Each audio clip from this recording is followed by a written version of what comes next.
Wilbert Rideau. Angola sits on 18,000 acres in West Feliciana Parish, Louisiana, bordered on three sides by the Mississippi River. The land was named for the African homeland of the enslaved people forced to work it in the 1800s. After the Civil War, the state converted it into a prison, and by the mid-20th century, it had been called the bloodiest prison in America by more than one observer. Stabbings in the early 1970s numbered in the dozens per month. Men who went in rarely came out. Those who did, the ones who survived and eventually left, were something close to anomalies. For over 4 decades, Wilbert Rideau was one of Angola's most famous residents. He had arrived as a 19-year-old who had just shot 3 people and stabbed one of them through the heart. He would leave as a celebrated journalist, a documentary filmmaker, and the man Life magazine once called the most rehabilitated prisoner in America. What makes Rideau's story so difficult to place is that both of those things are true at the same time. On February 16, 1961, Rideau walked into the Gulf National Bank branch in Lake Charles, Louisiana. He was an 8th-grade dropout, broke, and had grown up in segregated poverty with few options he could see in front of him. He collected $14,079 from the bank, took 3 white employees hostage, and drove them out to the edge of town. There, on a rural stretch outside Lake Charles, he shot all 3 of them and drove away. 2 of the employees survived. Teller Julia Ferguson did not. She was 46 years old, a church-going woman who taught Sunday school and cared for her invalid father at home. Rideau was caught about 80 minutes later. What happened next set the legal machinery spinning in ways that would consume the next 4 decades. Before he was ever tried, a local television station broadcast his jailhouse confession 3 times. The footage aired across the region. By the time jury selection began, it was difficult to argue that anyone in Lake Charles had not already seen Rideau confess on television. His attorneys appealed, and in 1963, the United States Supreme Court agreed. In Rideau v. Louisiana, the court ruled that broadcasting the confession before trial denied him due process, and that holding the proceedings in the same parish amounted to what the justices called kangaroo court conditions. His first conviction was thrown out. It would not be his last conviction. Rideau was tried again in 1964 and again in 1970. Each trial produced the same result: an all-white, all-male jury, a conviction, and a death sentence. For 9 years, from 1961 to 1970, Louisiana tried him 3 times and sentenced him to die 3 times. After the Supreme Court's Furman v. Georgia decision in 1972 effectively suspended capital punishment nationwide, his death sentence was commuted to life without parole. He would not leave Angola, but he would not be executed either. The institution would simply hold him for as long as it chose. So how does a man serving life without hope of release become the most decorated prison journalist in American history? Rideau became editor of The Angolite, Angola's inmate-run news magazine, in the mid-1970s. He was the first African-American editor the publication had ever had, and under his direction, it won the George Polk Award, the American Bar Association's Silver Gavel, and the Robert F. Kennedy Journalism Award. He co-directed The Farm, Angola, USA, a documentary about life inside the prison that received an Academy Award nomination in 1998. He wrote, reported, and published from inside his cell for more than 2 decades. But the legal proceedings were not finished with him. In 2000, the Fifth Circuit Court of Appeals overturned his conviction a 3rd time, ruling that black citizens had been systematically excluded from the grand jury that indicted him back in 1961. A 4th trial was ordered. In January of 2005, a mixed-race jury heard the case, weighed the evidence, and convicted Rideau of manslaughter rather than murder. Because he had already served 44 years in Angola, the sentence was considered fulfilled. On January 15, 2005, Wilbert Rideau walked out of prison. Julia Ferguson's nephew, Gary Andrus, had lived his entire life in the shadow of that February morning in 1961. After the 2005 verdict, he spoke about his aunt. She was his Sunday school teacher, a strong Christian woman, and Rideau had taken her not just from the family, but from her elderly, invalid father who had depended on her. His grief was not softened by the passage of time. Rideau, now in his 80s, lives in Baton Rouge. He wrote a memoir titled In the Place of Justice, which traces his life from the robbery to his eventual freedom. As of 2025, he remains free. The case produced no clean resolutions, only complicated ones. A man who committed a terrible act, a legal system that took 4 trials across 44 years to reach a final verdict, and a victim's family that never stopped waiting for justice to feel like something. What Angola did to some men was destroy them. What it did to others was simply keep them. The case that follows belongs to the second category, Elmo Patrick Saunier. Most people who have heard the name Sister Helen Prejean know it because of a book and a film. Fewer know the name of the man who made her write it. Elmo Patrick Saunier was born on February 21, 1950, in Louisiana. He was the older of 2 brothers, and by the fall of 1977, the 2 of them had developed a pattern of posing as law enforcement officers to ambush couples at remote parking areas in the New Iberia and St. Martin Parish region.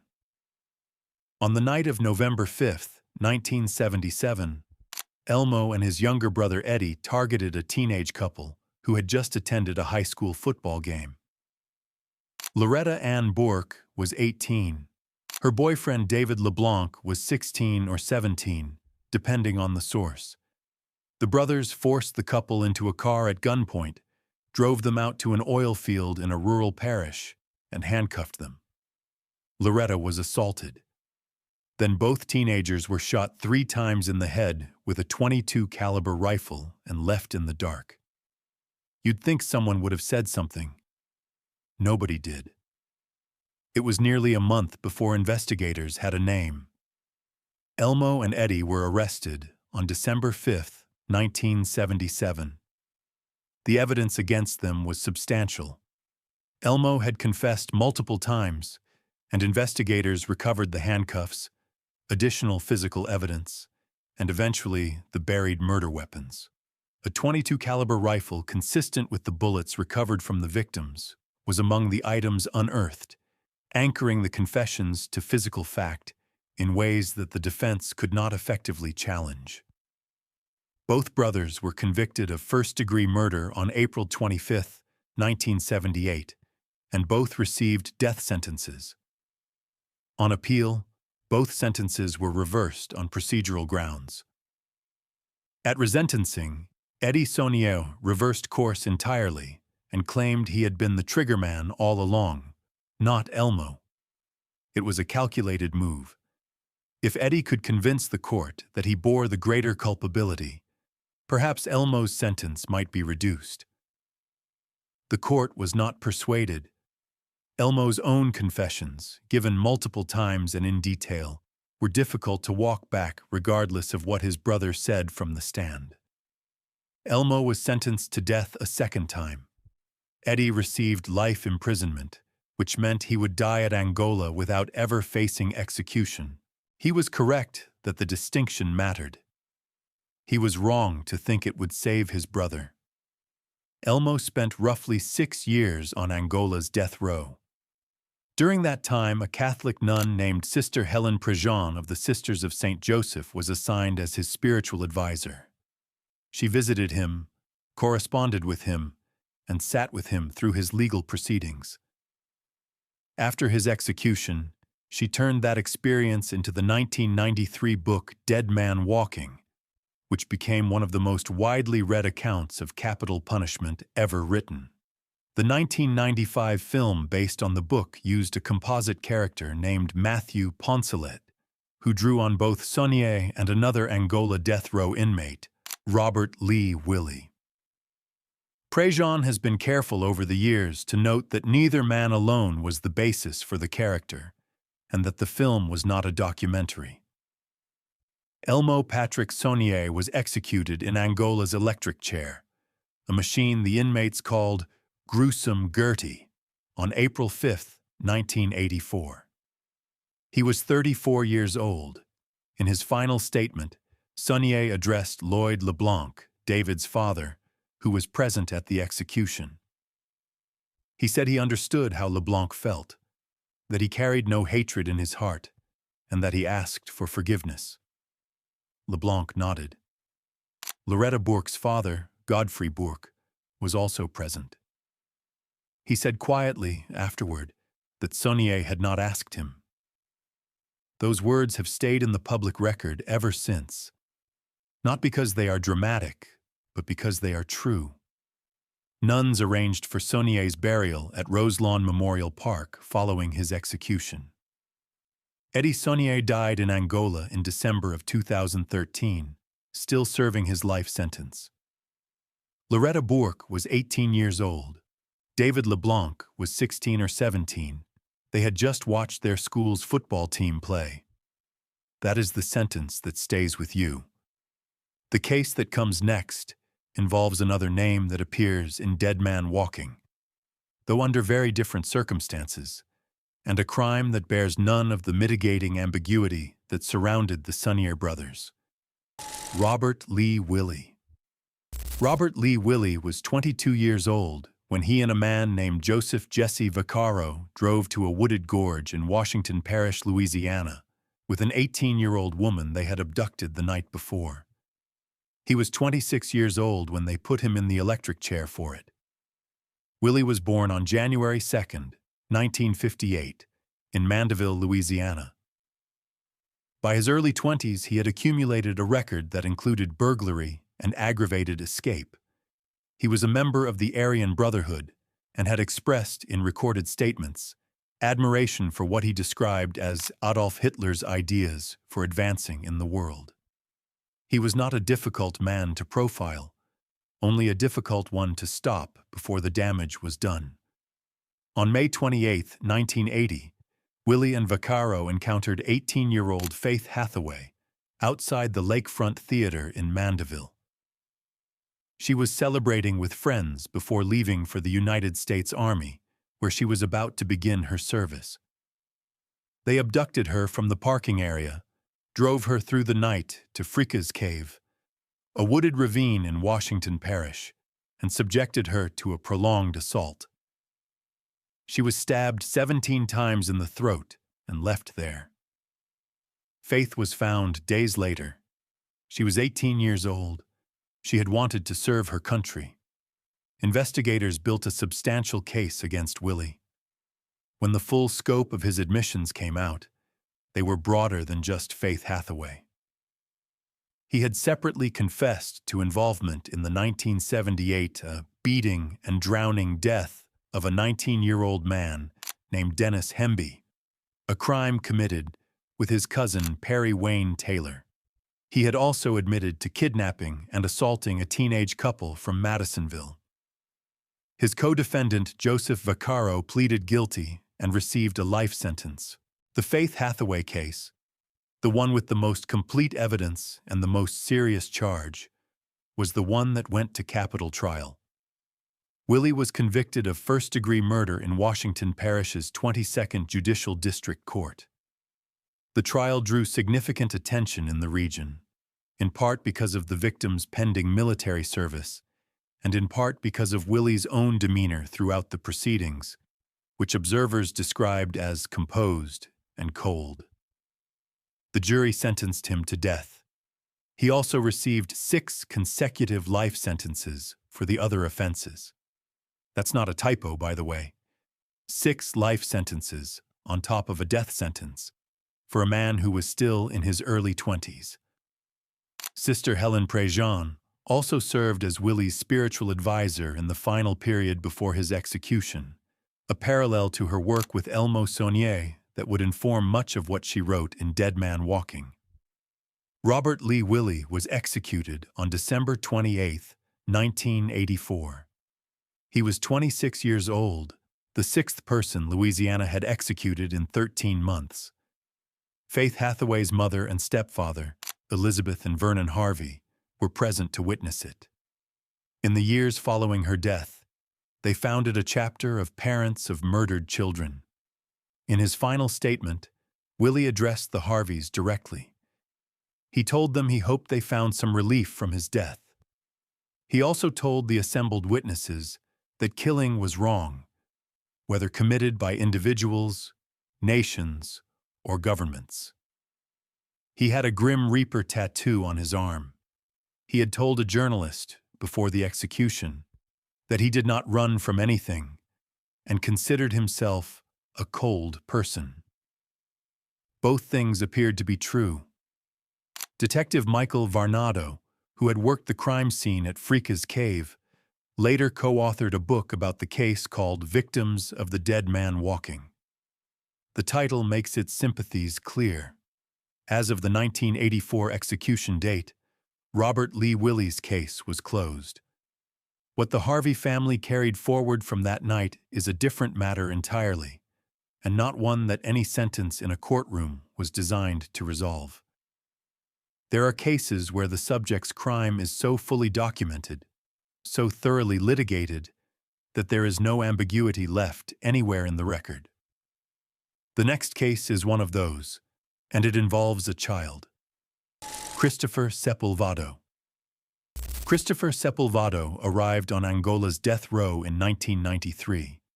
He was 49 years old. He would spend the next 31 years there, outliving most of the legal arguments mounted against him, watching his health collapse entirely, and ultimately dying before Louisiana could carry out his sentence. He was 81 years old when he passed. The crime that put him there involved a 6-year-old child. Sepulvado was born on November 11, 1943.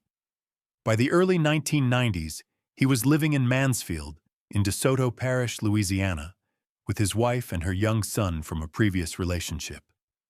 The boy's name was Wesley Allen Mercer, and he was 6 years old. What the investigation and court record document is this. In the days leading up to March 8, 1992, Sepulvado subjected Wesley to an escalating pattern of physical harm that lasted multiple days. The autopsy, conducted by Dr. George McCormick, found injuries consistent with prolonged and deliberate mistreatment.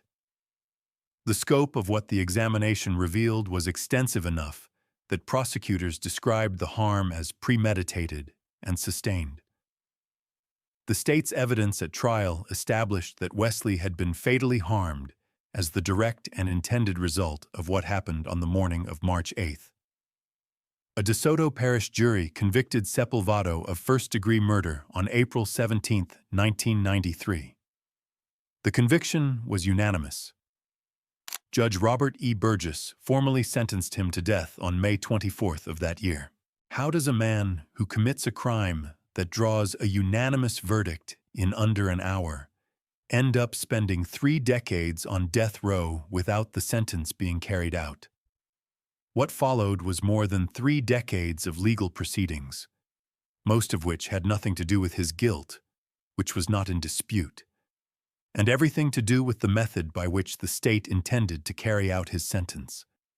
Beginning in 2013, Sepulvado's attorneys filed a series of challenges to Louisiana's lethal injection protocol, arguing that the specific combination of drugs the state intended to use constituted cruel and unusual punishment under the Eighth Amendment. Federal courts granted stays. The state adjusted its protocol. His attorneys challenged again. New stays were issued. The cycle repeated across administrations, across shifts in the court's composition, across more than a decade. The sentence was never commuted. The execution was simply never carried out. In the meantime, Sepulvado aged. By the time Louisiana moved to execute him under a new nitrogen hypoxia protocol established under Governor Jeff Landry, he had lost a leg to amputation and was wheelchair-bound and described as terminally ill. DeSoto Parish Judge Amy Burford McCartney set a new execution date of March 17, 2025. He never made it to that date. Sepulvado died of natural causes inside Angola on the night of February 22, 2025, roughly 3 weeks before the scheduled execution.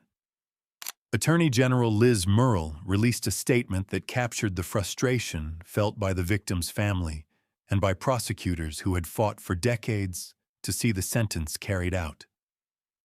She said that justice should have been delivered long ago for what she described as the brutal, premeditated taking of a defenseless 6-year-old boy's life. Wesley Mercer's mother, Yvonne Jones, had herself been convicted of manslaughter in connection with the case and served more than 7 years in prison. Sepulvado's spiritual advisor, a woman named Allison McCrary, said that in his final years he had expressed remorse and repentance for what he did. His attorney, Sean Nolan, called his death on death row a sad comment on the state of capital punishment in Louisiana. Christopher Sepulvado died a natural death at 81 years old after spending 31 years on Angola's death row. He was, at the time of his death, the oldest and longest-serving inmate on the row. Wesley Allen Mercer was 6 years old in the spring of 1992. He did not get 31 years. Angola has housed men who committed crimes of passion, crimes of calculation, crimes of desperation, and crimes that resist every category a legal system tries to put on them. The man in the next entry committed his in a restaurant during a robbery, leaving behind 2 dead employees, a traumatized community, and a conviction that has spent nearly 3 decades bouncing between courts without resolution. Todd Wessinger. On the morning of June 25, 1997, an East Baton Rouge Parish jury deliberated for approximately 35 minutes before returning its verdict. That deliberation time tells you something about what the evidence looked like. Todd Kelvin Wessinger was born on November 28, 1967. He had worked as a dishwasher at Calendar's restaurant on Perkins Road in Baton Rouge, a detail that becomes relevant because on November 19, 1995, he returned to that restaurant with a .380 caliber semi-automatic pistol and opened fire. Stephanie Gazzardo was 27 years old and working as the manager that evening. She was shot as she pleaded for her life. Investigators later established that the call she made to 911 while Wessinger was still in the building captured the final moments before she was shot. David Breakwell was 46 and working as an employee. He was also shot and fatally wounded. A third worker, Mike Armentor, was shot in the back and survived. A fourth employee, Alvin Ricks, escaped when Wessinger's gun jammed.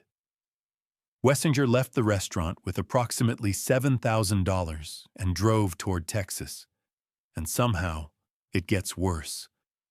Investigators later determined he had previously worked alongside the people he shot. He knew them. He was arrested in Garland, Texas, and extradited back to Louisiana to face trial. The jury convicted him on 2 counts of first-degree murder and recommended death. That recommendation became a sentence, and Wessinger arrived at Angola's death row. If the crime itself was so clear-cut that 12 jurors agreed in 35 minutes, why has the sentence been litigated for 3 decades? Here is where the legal history becomes complicated enough to require some patience. The conviction itself was never seriously challenged. The question that courts have spent 3 decades litigating is whether the jury that sentenced Wessinger to death was given everything it needed to make that decision properly.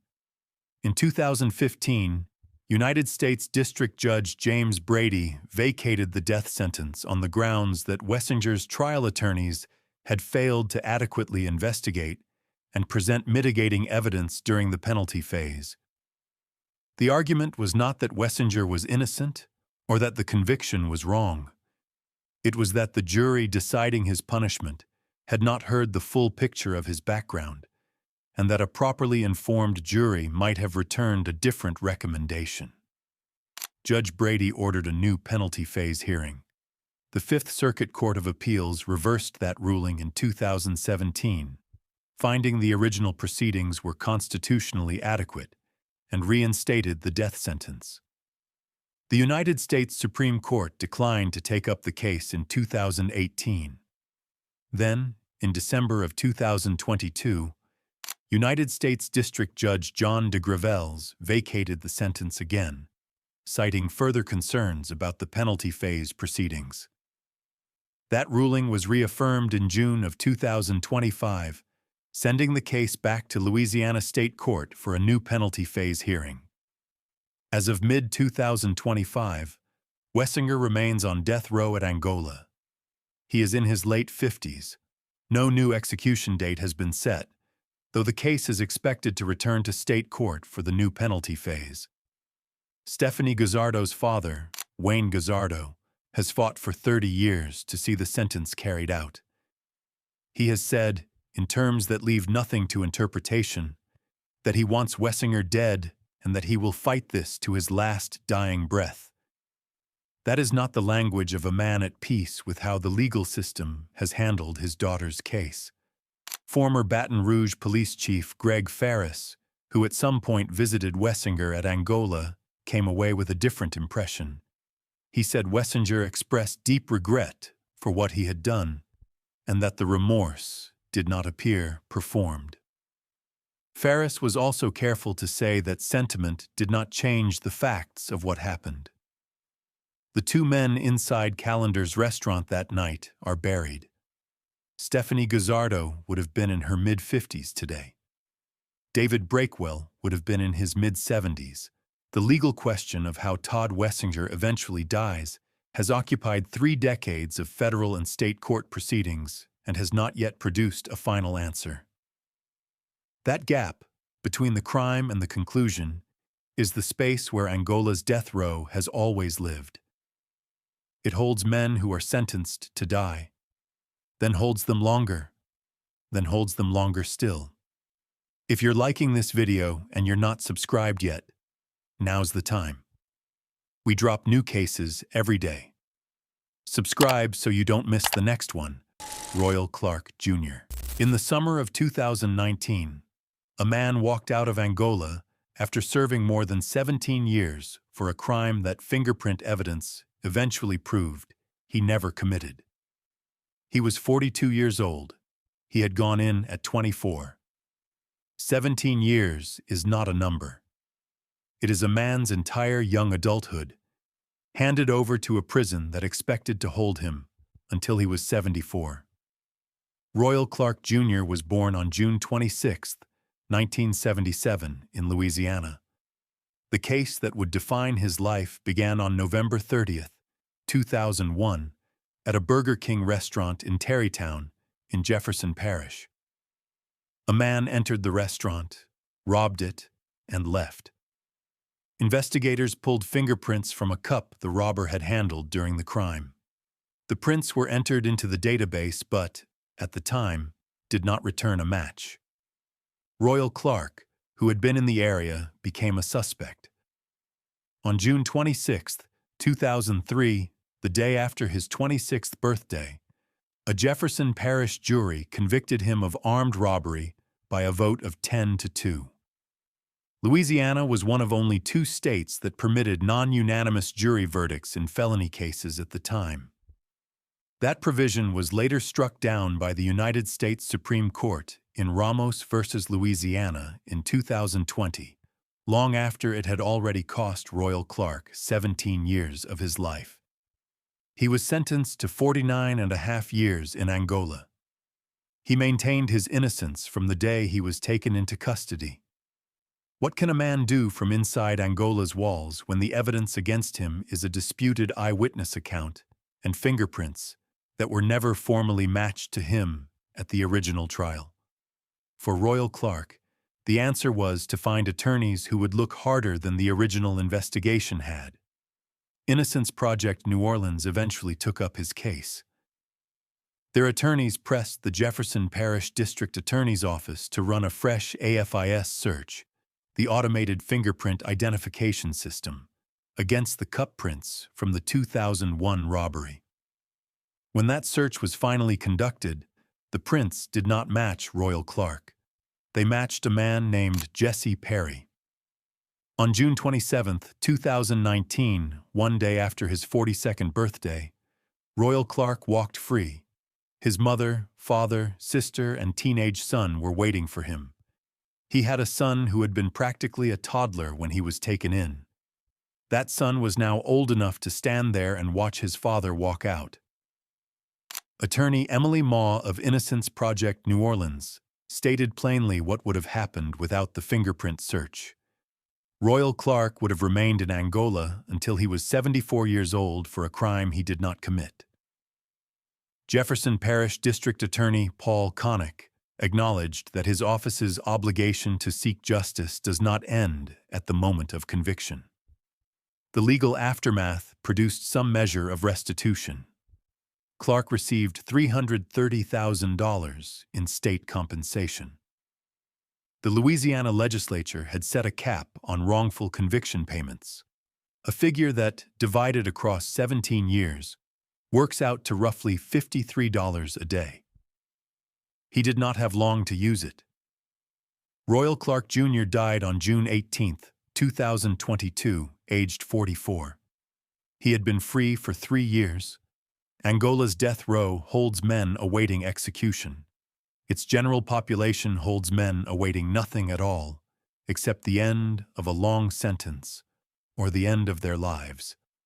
Royal Clark's case is a reminder that the institution did not distinguish between the two until someone outside its walls finally forced it to look at what its floors actually contained.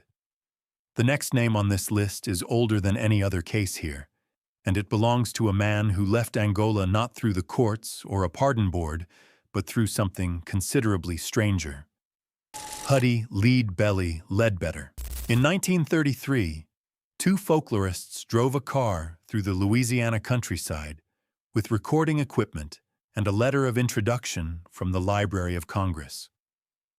They were looking for authentic American folk music, and they found it in the last place most people would have expected. Inside Angola, in a man serving time for attempted homicide, who played a 12-string guitar like no one alive. Huddy William Ledbetter was born on the Jeter Plantation near Mooringsport, Louisiana, around January of 1888. He grew up in the deeply rural borderlands between Louisiana and Texas, the child of sharecroppers, and became a 12-string guitar player of extraordinary skill while still in his teens. He also had a long and recurring history of violent altercations that would punctuate his life like rest stops on a very long highway. His first serious brush with the law came in Texas in 1918, when he was convicted of murder under the alias Walter Boyd.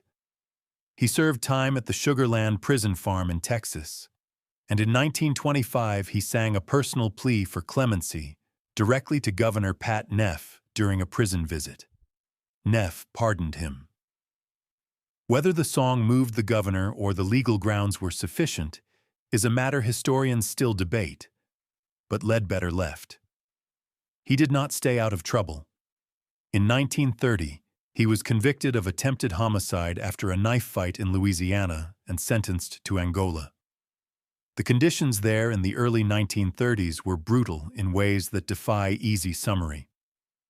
Historians Charles Wolfe and Kip Lornell, writing about the period, described it as probably as close to slavery as any person could come in 1930.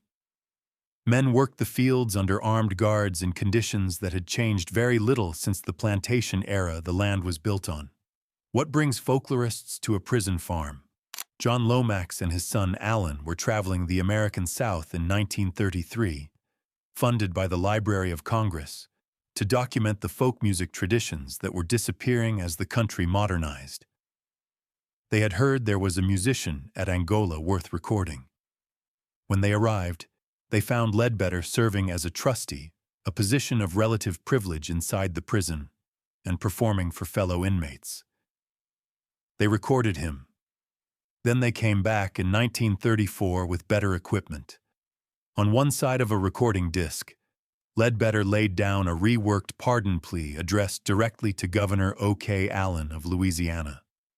On the other side, he recorded a song called "Good Night, Irene." The Lomaxes took the recording to Baton Rouge. Whether it influenced the governor's decision remains disputed. A prison official later denied that the recording had any role.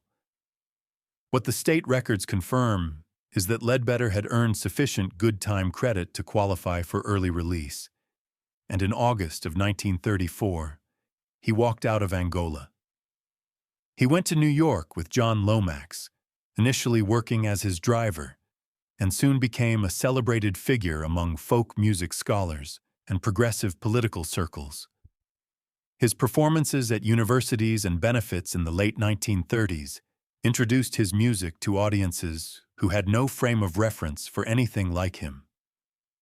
His recordings for the Library of Congress, made at Angola and afterward, are now considered primary documents of American musical history. His catalog is difficult to overstate. "Goodnight, Irene" became one of the most covered songs in American music after the Weavers recorded it in 1950, reaching #1 on the pop charts. The Midnight Special, Cotton Fields, Black Betty, and Where Did You Sleep Last Night all became standards covered by artists ranging from folk musicians to rock bands across the next 6 decades. Kurt Cobain recorded his version of "Where Did You Sleep Last Night" for MTV Unplugged in 1993. Creedence Clearwater Revival recorded Cotton Fields. Led Zeppelin recorded Black Betty, though they did not always attribute it clearly.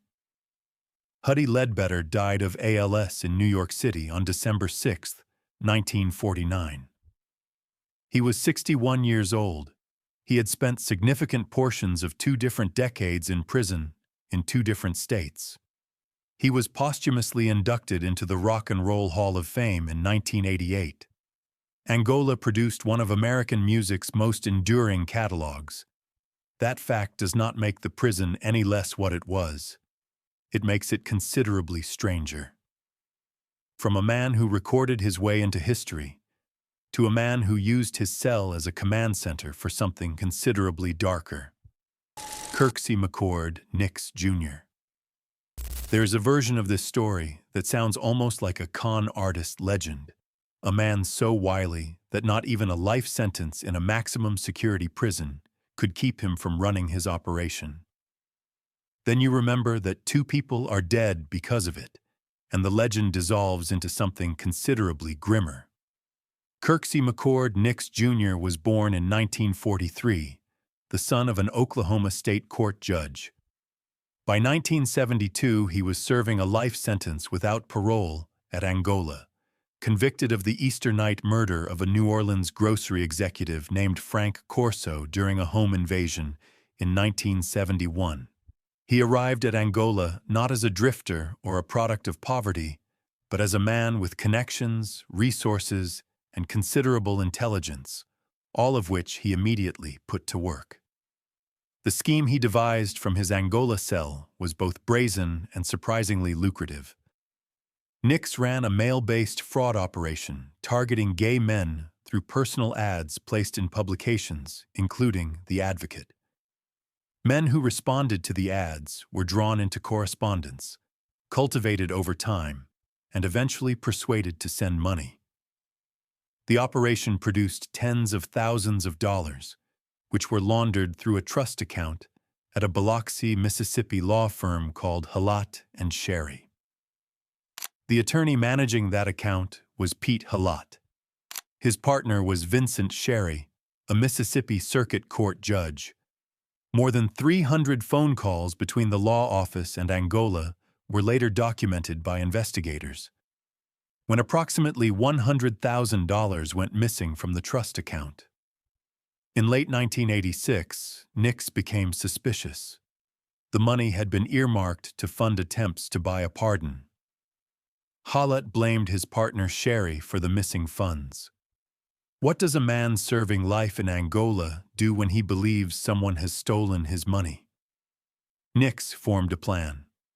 On September 14, 1987, both Judge Vincent Sherry and his wife Margaret were shot to death in their Biloxi home with a .22 caliber pistol.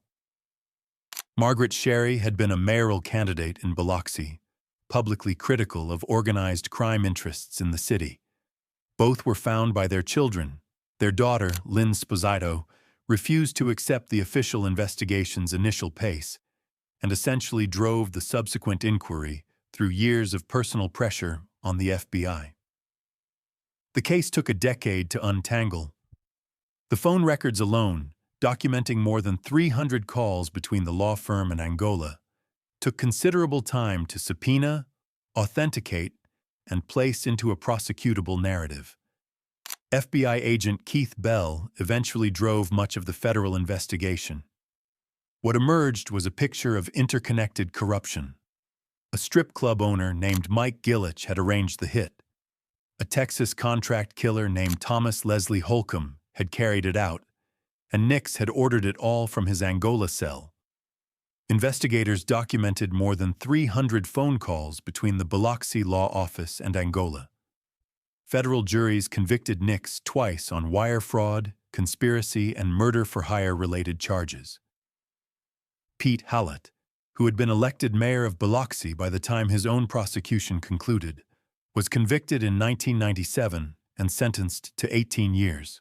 At sentencing, Judge Pickering noted that Nix, even as a teenager, had been brash, abrasive, and coolly calculating. The judge was speaking from evidence. That description had not changed across 4 decades. Nix received a second life sentence. Gillich was released in 2000 and died in 2012. Holcomb died in prison in 2005. Now in his 80s, Nix sought compassionate release in 2023, citing heart disease, diabetes, and confinement to a wheelchair. The request was denied. As of 2025, he remains in federal custody at a medical facility. Angola gave him the cell from which he ordered 2 murders. Federal prison gave him the facility in which he may end his days. The distance between those 2 buildings is about 800 miles.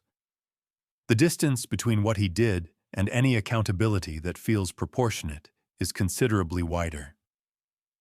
Nathaniel Robert Code Jr. For 11 months in 1987, Shreveport investigators knew they were looking for a killer who had already claimed 7 lives. What they did not know was that the person who approached them at the scene of the 8th and 9th killings was the man they were looking for. Nathaniel Robert Code Jr. was born on March 12, 1956, in Shreveport, Louisiana. He had a 1975 conviction for attempted aggravated rape and had been paroled in January of 1984. Within months of his release, he took his first life. Code's attacks followed a pattern that investigators would come to recognize across 3 separate crime scenes spanning 3 years, though they did not connect the scenes to a single suspect until after the 3rd. On August 31, 1984, Deborah Ann Ford, 25, was found dead in the Cedar Grove neighborhood of Shreveport. Her case went unsolved. Less than a year later, on July 19, 1985, investigators were called to a quadruple homicide in the same neighborhood. Vivian Cheney, 34, her 15-year-old daughter, Carlitha Colbert, her 25-year-old brother, Jerry Colbert, and Vivian's partner, Billy Joe Harris, were all found in the same residence, bound, with deaths involving both stabbing and strangulation. It was Shreveport's worst single crime scene in memory. it also went unsolved. Assistant Police Chief Sam Burns, who had worked the department for 25 years, said publicly that he had never seen anything more vicious in his career. Then came the morning of August 5th, 1987, and the scene that would put Code's face in front of investigators for the first time. His 73-year-old grandfather, William T. Code, had been stabbed 13 times and bound in his own home. Two boys who had been present were bound, gagged, and strangled. Code approached investigators at the scene himself. To those watching, it might have appeared to be the concern of a grandson. Forensic examiners took a different view. Code's palm and fingerprints matched evidence recovered at multiple scenes. A Caddo Parish grand jury indicted him on multiple counts of first-degree murder. So how does a man who walks up to investigators at his own grandfather's crime scene end up spending decades on Angola's death row rather than being charged within days? Building a capital case takes time even when the evidence is strong. Code was tried in 1990, prosecuted by Assistant District Attorney Scott Crichton, only on the 4 counts related to the 1985 Cheney and Culbert murders. The jury of 5 men and 7 women deliberated for approximately 1 hour before returning a guilty verdict on all counts. Code was sentenced to death. Crichton, who later became a Louisiana Supreme Court justice, described the case as presenting a level of depravity and calculated evil that he found nearly unthinkable even after years of prosecuting violent crime. Code arrived at Angola in January of 1991. His post-conviction challenges have proceeded on 2 main grounds. The first involves claims that his trial counsel was constitutionally ineffective in ways that affected the outcome. The second involves scientific questions about hair evidence that was presented at trial. Forensic hair comparison, once treated as reliable by courts, has come under significant scrutiny in the decades since Code's conviction. Examiners acknowledged that microscopic hair analysis cannot definitively identify an individual, and that testimony overstating its certainty had been given in many cases across the country. Whether that issue has merit in Code's specific case has been litigated without producing a reversal. In 2013, Code filed suit alongside 2 other Angola death row inmates, arguing that extreme summer heat in the death row units amounted to cruel and unusual punishment under the 8th Amendment. Temperatures in the unair-conditioned tiers regularly reached well above 100 degrees Fahrenheit. The lawsuit drew attention to conditions that had been documented by inmates and advocates for years. As of 2025, Nathaniel Code remains on Angola's death row. He has been there for 34 years. No execution date has been set, but Louisiana Attorney General Liz Murrill stated after the state's March 2025 resumption of executions that the state intended to execute 4 people in 2025. Code is among the candidates under active consideration. Albert Culbert Jr., whose family members were among Code's victims in 1985, testified at one of the proceedings. He made a point that has stayed in the record. Nathaniel Code placed himself on death row when he chose to take his first life in 1984.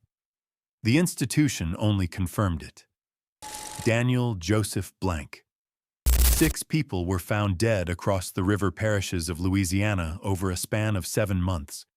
Each victim was elderly, each was targeted in their own home, and the man eventually charged with their deaths had been gambling the proceeds away at a casino the same night they were found. Daniel Joseph Blank was born on June 28, 1962, in Louisiana. He was a mechanic, a compulsive gambler, and by the fall of 1996, deeply in debt to the habits that gambling had created.